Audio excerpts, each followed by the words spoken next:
40 to 40 is a blog and podcast hybrid project looking back, living in the now, and pondering on the future as Raymond Nurse turns 40. Each blog or podcast episode will feature topics beginning with F, such as foundation, family, financials, frenemies, and much, much more.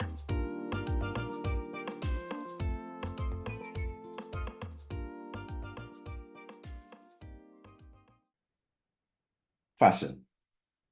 For First Five today, a simple attitude of gratitude is all I have. I think on the memories of 14 and the joy I had as a teenager transitioning into young adulthood. From sports to church to school and all the extracurricular activities under the sun, I was brought up in a country, community, and in spaces that allowed me to figure out who I am and what I am about without any real pressure while doing so.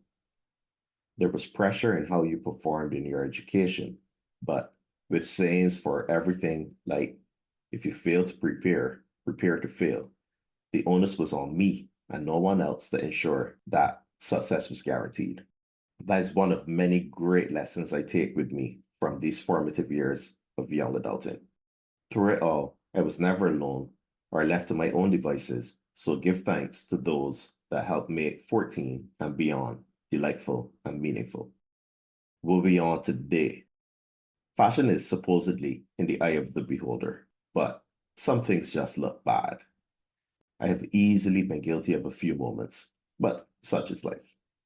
One hill I will live and not die on is that whatever touches my skin, I want it to touch skin that is clean. Cleanliness and confidence are two C's that I feel should be included in any ensemble. If you miss the mark, walk out and own it and know that your armpit don't smell dirty. I don't have much more than that when I think of fashion. We experiment and hone our style over decades in the lab. Then we step out into the streets, having a general clue based on the trends and hues of the time where we stand in the pantheon of all things fashionable.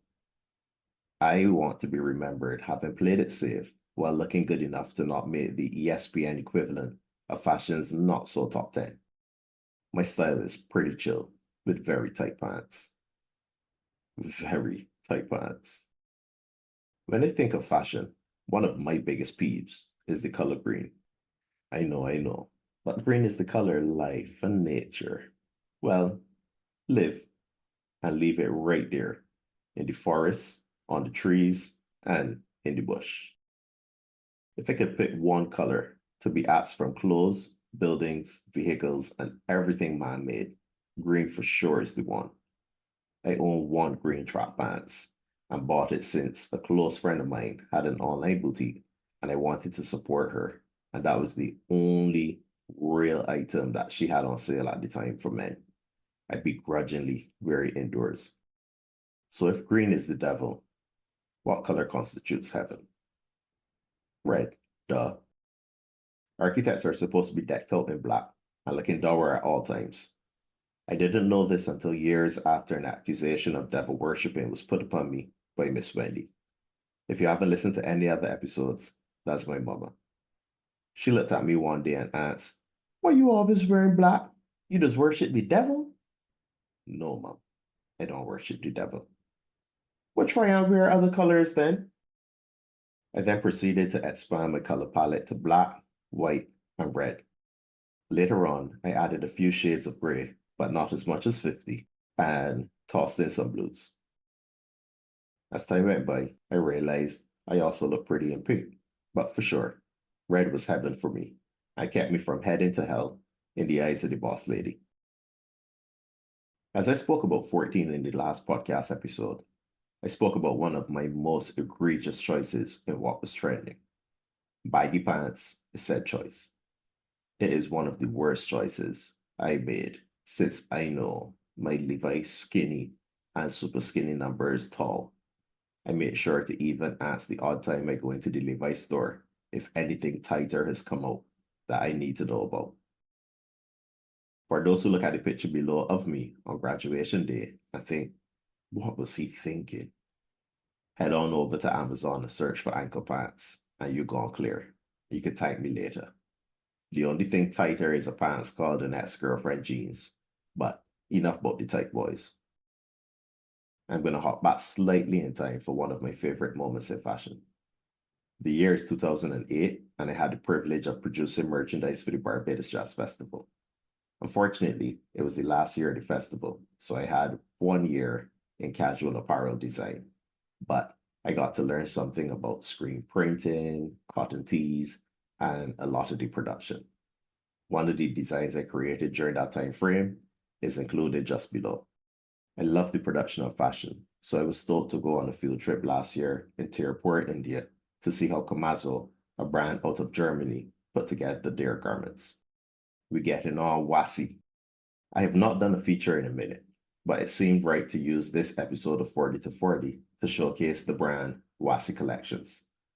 One of the most fashion-forward people I know has been crafting this brand and fine-tuning the logistics and delivery methods to make sure we are all hitting the streets looking better this year than we did last year. At this point, I am proclaiming myself an ambassador of Wassy. This year, about 3 or 4 months into it all, I realized that I hadn't bought a piece of clothing for it. Not a shirt, a pants, a shoe, belt hat, or a boxer brief. I thought, is it possible to go a whole year without doing that? I identified St. Lucia Carnival and my granny's 90th birthday as the two events where I might break this now conscious resolution. Wasi entered the chat at the right time to remove St. Lucia Carnival from my spots of bother.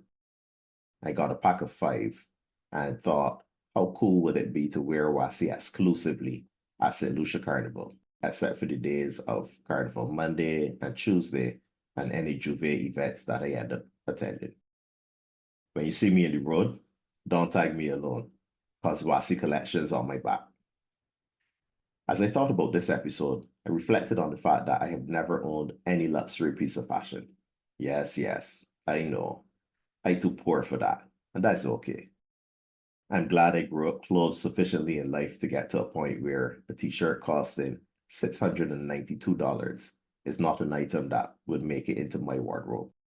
I hope I'm never rich enough to be so flippant with funds, because there's disposable income, then there's that. I will say though, when I finished undergrad in 2008 and started working, my first paycheck went into 3 long-sleeve button-down shirts. I had a slight lapse of judgment at the time and went down to Lime Grove, and it was all over. 2 of the shirts came from Ralph Lauren, and 1 came from Armani Exchange. To this day, I still have all 3, even though the Armani Exchange one is a little tight around the midsection, because they're rocking a bit more adult weight in these times. The fact that I can still pull them out almost 2 decades later helps me sleep better at night knowing the cost of the 3 of them back in the day. I did politely ask if I could get them duty-free, so some savings were realized.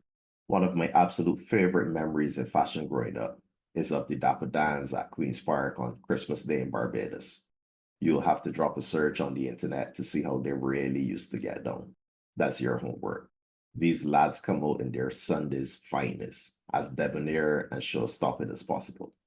From top hats to pokey ticklers, aka Oxfords, aka winkle pickers. These guys were dressed to the 9s, 10s, and 11s and strutting all around for everybody to see. I think this group might have been the origin for the biggest effort I ever put into fashion. The one party that I would make sure I got something new and fresh for was Summer Bliss. Esquire Entertainment to this day still puts on one of the premier parties I have been blessed to attend in life.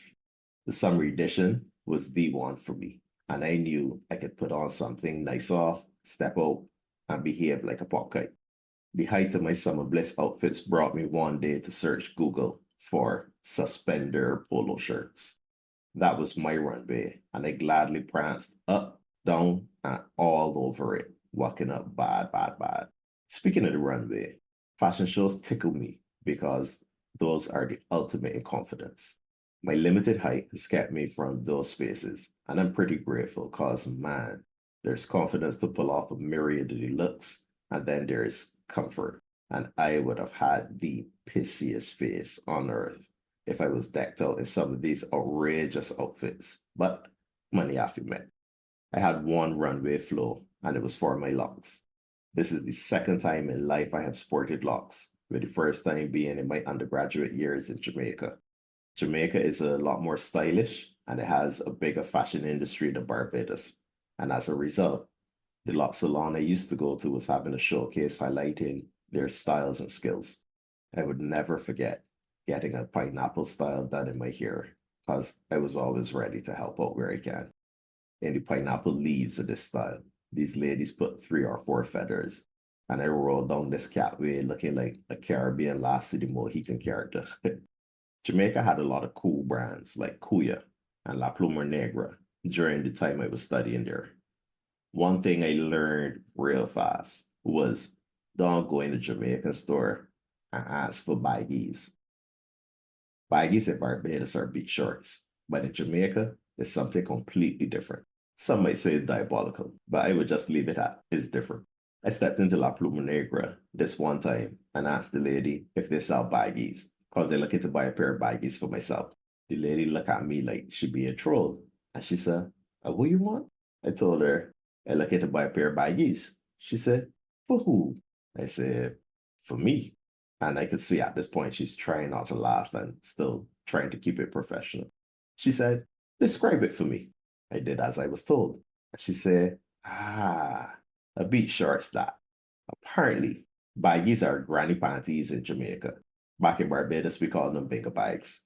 And I learned to never ask for baggies for myself in Jamaica again.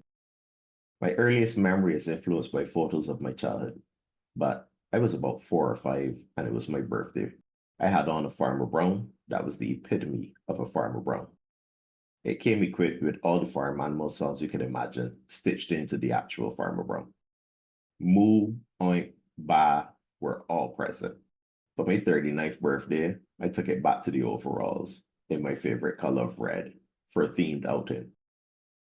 I don't rock with themed outings too often, but I was going to Electric Daisy Carnival, aka EDC Orlando, for the first time with a group that is deep in electronic dance music and even deeper in the themes for all the different festivals. Fashion is unique, so it is good fun seeing a theme like love interpreted in a myriad of ways within a group. You can let me know which Raymond, 4-year-old or 39-year-old Raymond, look better in the overalls. I'm rocking a black V-neck as I record all 40 to 40 episodes for 3 reasons. 1, fashion comes at a cost, and it has never been something in my life of import to the point where a portion of my earnings are dedicated to slaying. I record all the episodes and have not decided if I'm going to release the videos yet. If I do release the videos and did not rock a black V-neck for each episode, I would have to find 40 outfits, and that is brain power and funds. Just sitting here thinking about it has me going crazy.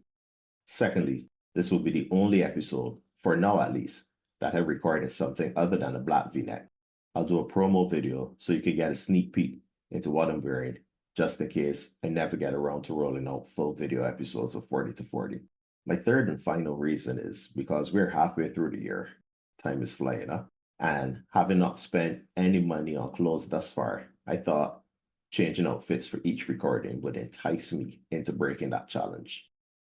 Hopping back slightly further to primary school fun days. We don't really get a lot of fashion moments in school, as we're all still very regimented and colonial in wearing uniforms for school. Our hairstyles, limited accessories, and our shoes were the focal points where we could flex our developing couture muscles. When I think back, there is less to divide and poke fun at a child for if school uniforms are the flavor of the day. That was until fun days happened. We had 3 terms and 1 fun day each term. So 3 days where we got to dress up and hopefully not get dressed down for our garbs. Super casual still with rules to follow and ring in the good times to close out school. We went Barbados colored for Independence Day as well, and it was optional, but woe betide you if you were one of the handful of youths that didn't rock out on the day in something blue or yellow.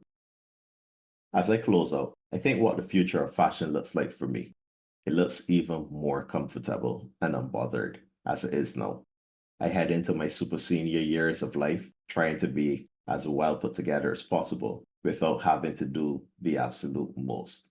In the 7 years since I've migrated to America, I embraced joggers, V-necks, polo shirts, and the dreaded hoochie daddy shorts.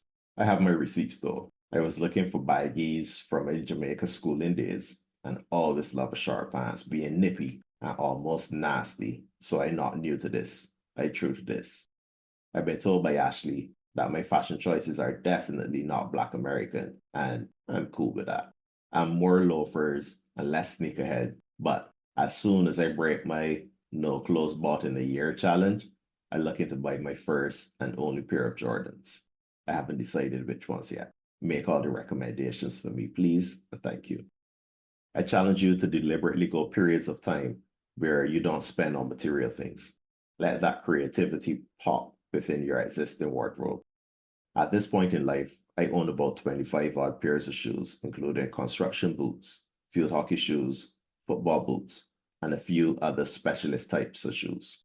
Many times I feel like it is too much, and I know persons are out there sitting down on 60 plus with only 2 feet.